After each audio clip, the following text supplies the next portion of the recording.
Samantala, tiniyak ng hukbong sandatahan ng Pilipinas ang kahandaan nitong magbigay ng tulong sa Nepal. Si Waywaya Makalma para sa detalye.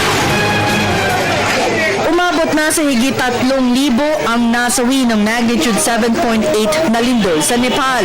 Nagpaabot ng simpatya at pakikidag ang Department of National Defense sa Nepal matapos ang malakas na pagyanig.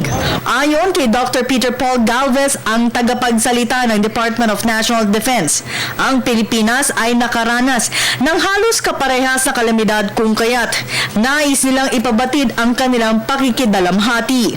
Kaya naman nagbigay ng kahandaan ang hubong sandatahang lakas ng Pilipinas na magbigay ng dagdag tulong sa bansang Nepal. Isang team ng humanitarian assistance and response mula sa militar ang balak ipadala ng AFP matapos ang insidente. We are ready to provide assistance as regards the humanitarian assistance and disaster response to Nepal if we are told to do so by our Commander-in-Chief.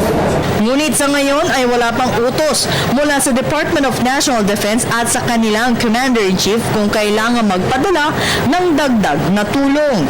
As of no orders from us to join in the Nepal rescue and recovery efforts. Araw ng Sabado nang makaranas ng malakas na lindol ang Nepal at naitala ang epicenter nito sa Kathmandu, Nepal. At hanggang ngayon ay nakakaranas ng malalakas na aftershocks ang bansa na umaabot sa 6.7 magnitude. Para sa Telebisyon ng Bayan, ako si Waywaya Makalma.